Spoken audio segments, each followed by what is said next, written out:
The gasp in the bedroom penetrated the crack of the door. Licking my nerves like a serpent's letter, the home I built with my own hands became a hotbed for my sister Rowan and my husband Ethan to live together. My hand holding the shotgun was full of blue veins. I didn't scream or cry. I only kicked the door open with one foot. The gun was firmly aimed at the dogmen and women. Get out. But before they begged for mercy, my own daughter rushed up to stop Luowen and said coldly, "Mom, you should recognize the reality. Anne is much better than you." This sentence, more biting than the muzzle, also completely ignited the fire of revenge in my heart. Early the next morning, the mobile phone was bombarded with 57 pleading messages. Ethan's confession, Rowan's sophistry, and his family's persuasion were all jokes in my eyes. The Azula, who had poured her heart out for her family, had died at the door of that filthy bedroom. My name is Azula, and the next story is all true about betrayal, and more about how I dragged these people who betrayed me, one by one, to hell.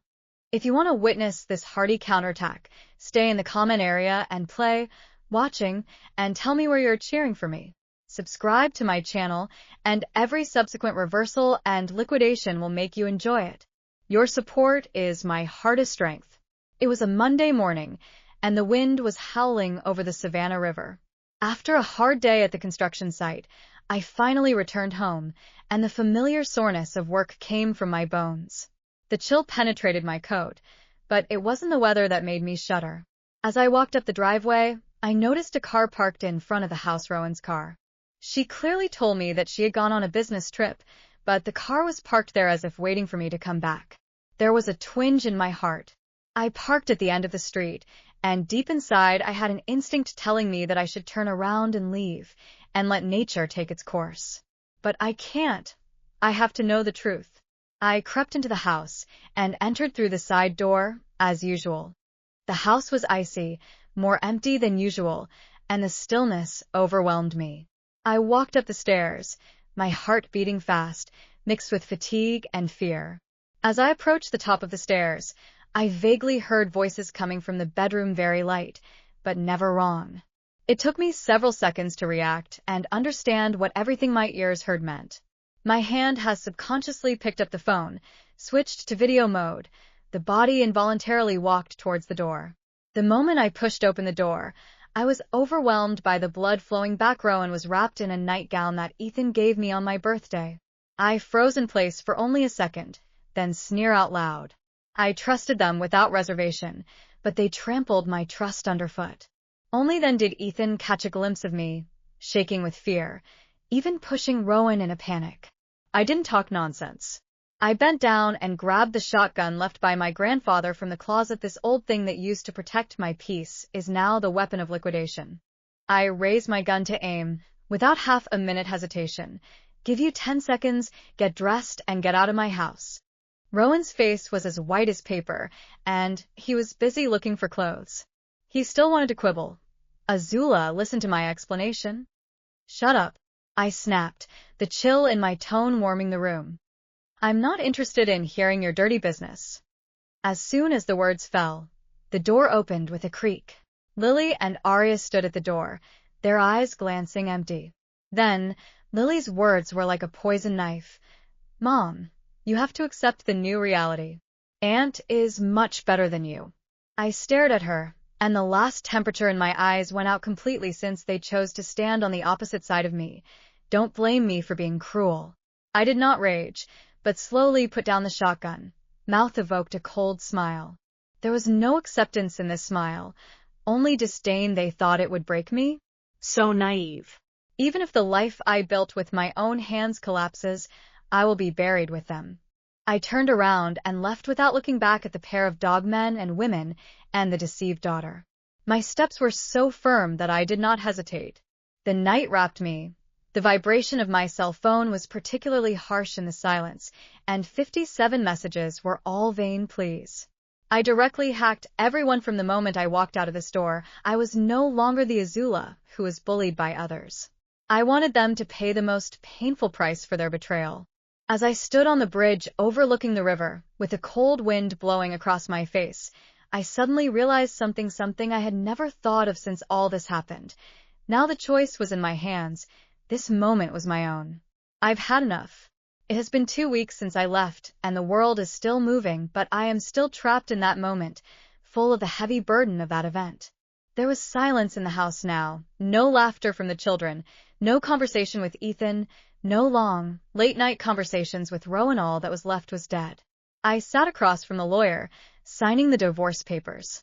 The prenup is in effect. My house, my bank account, everything I've worked for is protected. In one sense, it was like a victory, but in another sense, I felt like I had lost everything. I looked down at the document, my fingers trembling and dropping the name on the signature. I am free, but I don't know how to face this freedom. You are safe, said the lawyer. Everything is in your favor. But even when I heard these words, the only thought in my mind was, I have a house but no family. For 2 weeks, I've been sleepless nights, staring at the wall, remembering over and over again how things came to this point, leaving nothing but emptiness inside.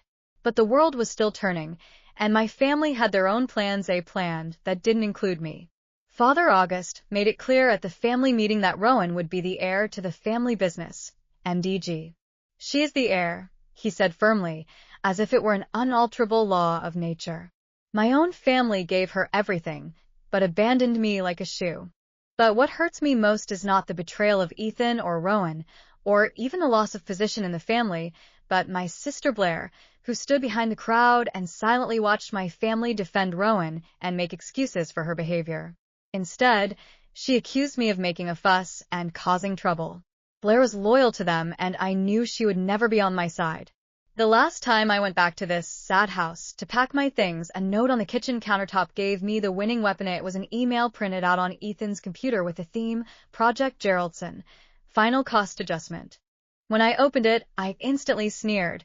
It turned out that they not only betrayed my feelings, but also dared to do things in public projects, inflated maintenance costs to enrich their own pockets, and played the board of directors and the municipal government as fools.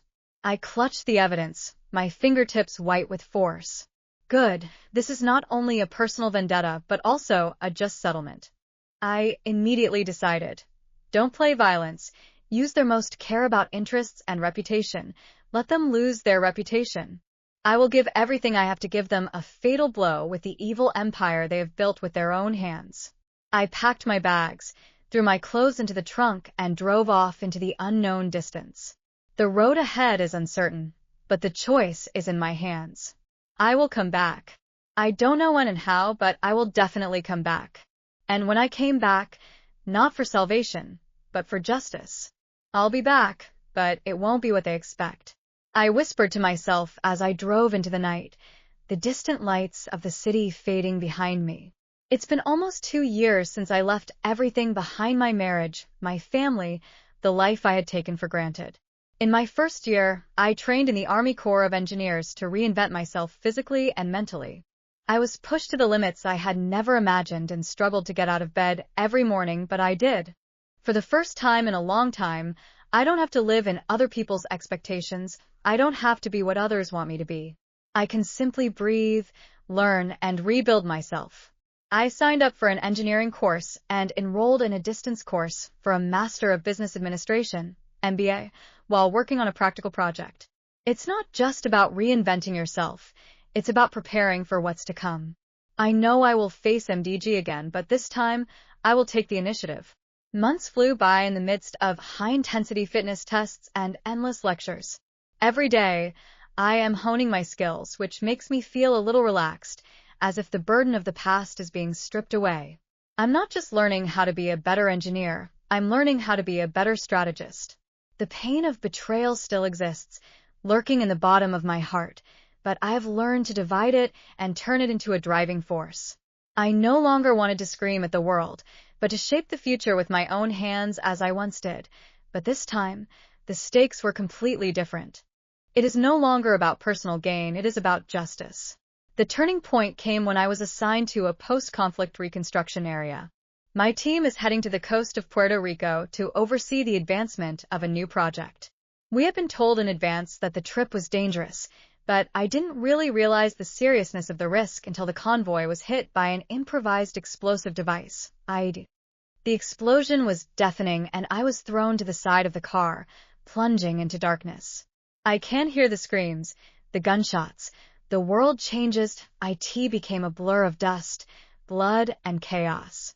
My heart beat fast, struggling to regain consciousness. My body was covered with rubble, my vision was blurred, and my limbs were almost unconscious. Through the smoke, I saw her, Marlon. She was trapped under the rubble, the wound on her leg bleeding constantly. I crawled towards her without thinking, pulling her out of the wreckage despite the excruciating pain in my own body. Unbeknownst to me at the time, Marin was a state senator, a powerful woman with the connections I would need in the coming months. She was the leader of the rebuilding effort, and I just saved her life. I tried my best to drag her to safety, almost unable to support it, but I had to insist. I saved her life until the paramedics arrived. After that, I lost consciousness. When I woke up, I was in a military hospital in Germany, covered in bandages, my mind swooned with pain and medication. But there she was, Marlon, pale but grateful, sitting by my hospital bed. The first person I saw when I opened my eyes was her. "Thank you," she said, her voice soft but sincere. "You saved my life." But there was something more than gratitude in her eyes, a recognition of what I had done, and perhaps an insight into what was to come. Little did I know at the time, Marin would be one of my most valuable allies in the fight against the MDG. During the days of my recovery, I spent more time with her, learning about her political career, her ambitions, and the predicament she herself went through. I also met her sister Valentina, an influential lawyer and a key figure in the fight for justice. Valentina has been by Marin's side, providing her with legal advice and helping her deal with the political fallout from the bombing. The first thing Valentina said to me was, "You saved my sister, and now we owe you one." I don't know how this favor will be repaid, but I know that the help they can provide may be crucial. Marin's influence and Valentina's legal expertise might help me take down MDG. They also have their own reasons for wanting to fight the system that has hurt them. I am no longer alone. As the days passed, I gradually realized how much strength I had gained by saving Marlon. It's not just about me anymore, it's about a movement, a partnership. Not only do we have to bring down MDG, we have to get justice for all those they have hurt. Everything is on track, and I am ready to take action. But just as I was starting to strategize, something unexpected happened. My sister Blair contacted me. In the months of rebuilding my life, I had already sharpened my minions and waited for an opportunity to fight back. With Marin's political clout and Valentina's top legal expertise, I'm no longer alone. We immediately set up AVM Holding Company. This is not an ordinary competitor, but my tailor-made reminder for MDG. The first meeting was held in Valentina's law firm, and our attack plan was clear and fierce. Valentina was responsible for grasping the legal weapons and making every step impeccable. Marin was responsible for controlling the direction of public opinion and gradually fermenting the MDG scandal, and I, with my knowledge of the internal operation of MDG, directly aimed at their lifeblood funds and shares. The blood in my body was boiling at the thought of trampling those people under my feet. This time, I want them to taste all the pain I have suffered. During the meeting, I couldn't help but feel a sense of rebirth, adrenaline rushing through my veins as I talked about strategy and logistics. But at the same time, I was deeply disturbed. I was about to go to war with my own family. We take the long view, first acquiring shares in MDG, gathering intelligence and building a network of allies. I don't trust anyone in my old company, but I know that some minority shareholders and disenfranchised stakeholders may want to join us. Our first big move was to lock in the 12 minority shareholders of MDG, people who were considered insignificant by the Montclair family. They are the perfect target for our acquisition strategy. We will buy their shares at a price they can't refuse, gradually expanding our stake in the company. I know we have to move quickly. MDG is huge, and time is running out. But the problem arose. One of the young shareholders, Graham, became suspicious. In the course of the negotiations, he asked too many sharp questions, which made me feel uneasy. I don't know who he's playing for, but I suspect he may have ties to my family. Obviously, someone tipped him off, and I can't let him ruin our plan. I had to be careful not to let anyone know that I was behind the AVM. The more people knew, the more likely it was that my family would find out. Just then, something else happened. Blair sent me an unexpected message saying he wanted to meet me. I was hesitant at first, unsure of her motives, but eventually agreed. We met secretly in a cafe, and Blair admitted that she knew about Rowan and Ethan's affair months ago. She has remained silent for fear of serious consequences from telling the truth, but now she wants to make amends. She handed me a file bag containing emails from when she was Rowan's assistant, containing confidential MDG information, including a secret project that was falsely reported to the board. But when I looked through the documents, I found a strange thing. One of the documents had been deleted. It seems that someone is already watching me who deleted the files. How much do they know?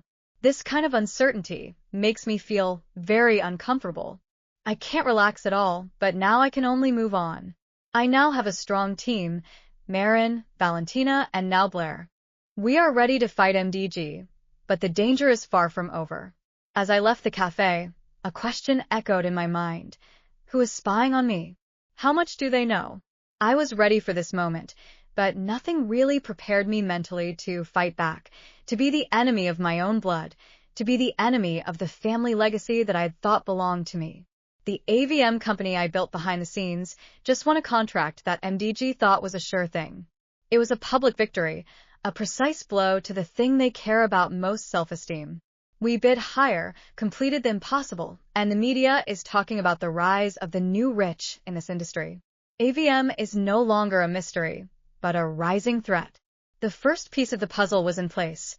I mastered their technical specifications, knew the weaknesses of their bidding strategy, and used those weaknesses to counter them. This victory is not only exciting, but also gives me the motivation to move forward. Every corner, every press release about AVM coming to the fore, made my sense of pride and fear intensify at the same time. My family would soon find out that I wasn't sure I was ready to face the consequences. But as the media swarmed, I became more and more nervous. The last thing I wanted was for my family to connect me to the AVM. But it's not just about a contract, it's more about an attitude. It's not just a business win, it's a personal vendetta. It didn't take long for Rowan to notice the changes, and the sudden rise of AVM left her skeptical. She had to wonder if someone was behind it all, and she was determined to find out. But Rowan was so eager that she made a fatal mistake. She believed that the AVM acquisition was controlled by Atlas Infrastructure, the main competitor we had been watching closely. This misunderstanding gave me some time, but it also made Rowan more dangerous. She became more and more persistent in her pursuit, and her paranoia grew by the day. It was only a matter of time before she found out the truth. Soon, the Montclair family stopped just worrying about competitors and started attacking me through the media. August, the family patriarch, hired a public relations team to spread rumors about AVM's financial situation, accusing the company of using illegal funds and even suspected political corruption. This is not only an attack on the enterprise, but also a denigration of my personal integrity. Marin, who helped me through the early stages of the campaign, became a perfect target for media bashing as a well-known politician. She had to handle it carefully, not just for the sake of the AVM, but for her own reputation. But every step of her action makes more eyes focus on us, and these eyes are accompanied by the risk of exposure. Every step is like walking a tightrope. I always feel that someone is watching us, waiting for us to make mistakes, maybe even someone inside the AVM. Just as the situation started to spiral out of control, I got a call from Lily. I hadn't spoken to my 2 daughters in months, and the moment she spoke, I could feel the weight of the time between us. Her voice was flat and tired, telling me that Rowan had been denigrating me in front of the children, saying that I was the culprit for the rift in the family, while Ethan had been forcing them to respect the new mother and trying to pull them into a distorted reality. The news hit me in the chest like a hammer. I was their mother, but Rowan was taking them away from me. Hearing this from my own daughter was undoubtedly a great pain, but I forced myself to remain calm. I have a plan. I can't be defeated now. Never. I told Lily I love her and we'll talk soon, but deep down I know that every minute I try to hold on to them slips through my fingers like sand. Blair has news for me, too. She contacted me secretly to say that something big was brewing within MDG. As far as she knew, MDG planned to sell a significant portion of its assets in an attempt to stabilize its financial position.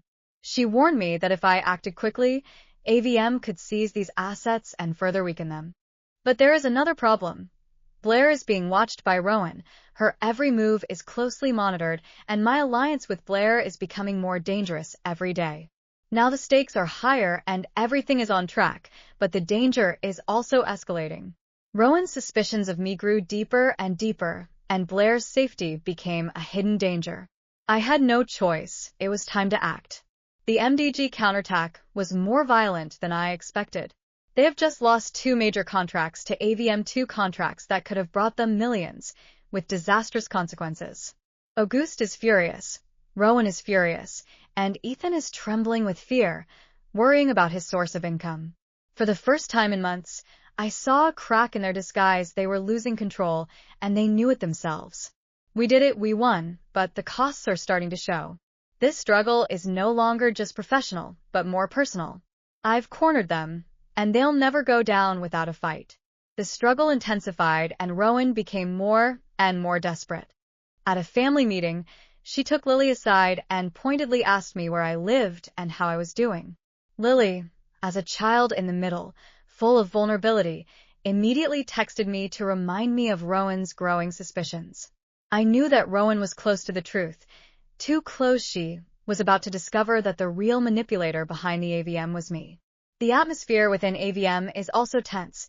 Valentina advocates direct action to sue MDG for fraud, but the always pragmatic Marin cautions us against rushing. The company's public image is still fragile, and a lawsuit could trigger a chain reaction that we're not ready to deal. I was caught in a dilemma where both options seemed equally dangerous. To make matters worse, an MDG accountant whom I had never met contacted me. The documents sent by this person confirm our suspicions. MDG has been falsifying contracts, inflating costs, and covering up its deteriorating financial situation through improper transactions. But there was a twist. The accountant didn't know who I was, and the message was simple. I heard you were the one who could fix this. At that moment I realized that someone inside the MDG was leaking information, but I couldn't be sure who it was. This uncertainty makes me suffer. Some people want me to expose them, but who is behind it all? Rowan hasn't stopped. Blair secretly informed me that Rowan was preparing to carry out a major financial operation, selling MDG assets through a shell company controlled by Ethan and transferring huge amounts of money into his own private account. I know that as long as enough evidence can be collected, this can be the last straw to crush MDG. But time waits for no man. My every move brings me one step closer to exposure, and I have to act quickly. The turning point came when a former MDG colleague saw me enter the AVM office. I had no choice but to make up a story to cover it up, but I could tell by the look in his eyes that he didn't believe it. The danger of being discovered is real and is closing in on me. It was time to escalate the operation, and I had no choice but to accelerate the plan. MDG betrayed me, stole my life, destroyed everything I built, and I will not wait any longer. The board meeting is about to be held. This is the moment of decisive battle. It is time to take the final action. I was abandoned by this family once, I whispered to myself as I prepared for the confrontation, and now it's my turn to make them disappear. The storm is coming. The night before the meeting, we met in Valentina's office. The city lights outside the window reflected the river into a silver band of light, and the room was filled with a sense of quiet tension. I spread documents on the conference table, like a surgeon placing surgical instruments, ledgers with inconsistent accounts, altered and rewritten mail, contracts with apparently forged signatures. Valentina, like a prosecutor, combed through each piece of evidence one by one, in a calm and precise tone. Marlon sat beside me, his hands folded, reminding us that every move has a public impact. Step by step, she said slowly. Once we take that step on the board, there's no going back. I felt cold in my hands, but my voice was still firm. We had prepared for so long that we must not flinch. The MDG's boardroom smells of old leather and impatience. August sat at the top of the table with his usual overbearing expression. Rowan sat next to him, dressed in a suit that was more than a year's salary for some of our field staff, ostensibly calm. Ethan tried in vain to appear more comfortable. Eleanor, on the other hand, lingered like a decorative dark cloud. They thought the meeting was, as usual, just a show of crisis control, a chance to quell negative public opinion and reassure investors. They expect statements and assurances, not the reckoning we bring. Instead of going in with them, I looked inside through the glass, breathing fast and every heartbeat heavy as a drum. Rowan took the lead, angrily blaming Atlas Infrastructure for all the attacks, calling them behind the scenes. She was persuasive, with a skill in her tone that was accustomed to dominating public opinion. Everyone in the room listened attentively, as I once did, eager to be guided. Then Valentina stood up. She introduced herself as a lawyer for an important new shareholder, and the atmosphere in the room instantly dropped to a freezing point. Valentina's first words changed the whole situation. She formally proposed the removal of Rowan, August, Eleanor, and Ethan from their positions. Valentina dished out all the evidence in clear order.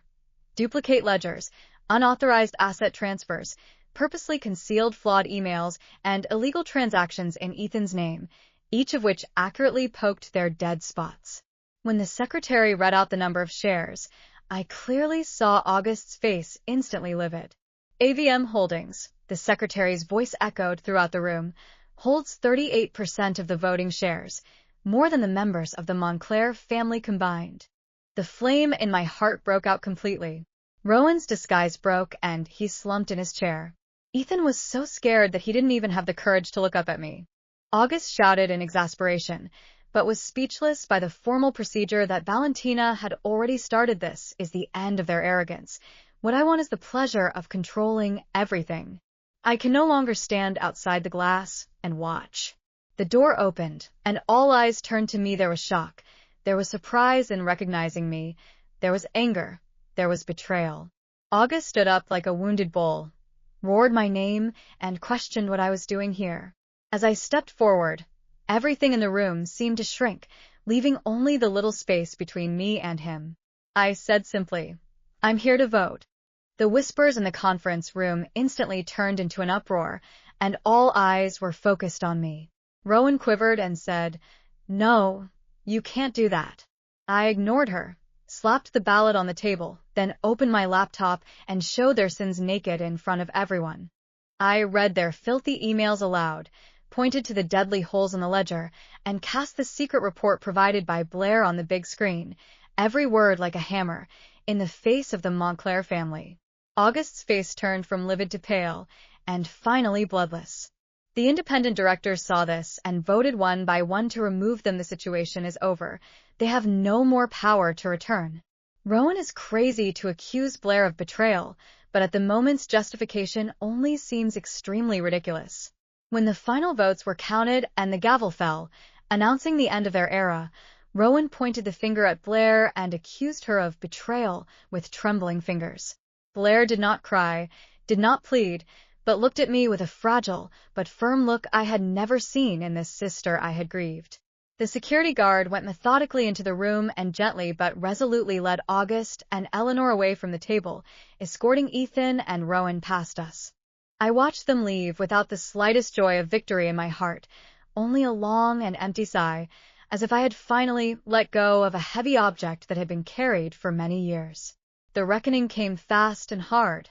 As soon as Valentina took the shot, the regulator came to the door the next day to seal up the accounts of MDG, while Marin used the media to spread the scandal of the Montclair family through the streets and alleys, and the former glamorous family empire became a laughingstock that everyone spurned overnight. August and Eleanor had to sell their mansions and move despondently to small rental houses in the suburbs, no longer having the arrogance of the past. Ethan was as timid as a mouse. He ran away without waiting for charges to come down and disappeared. Rowan called me like crazy and made a voice, with a tone from arrogance that IT turned into a cry. "You won. Please let me go." I only heard one and deleted it. Why didn't they want to let me go when they betrayed me? They brought this mess on themselves.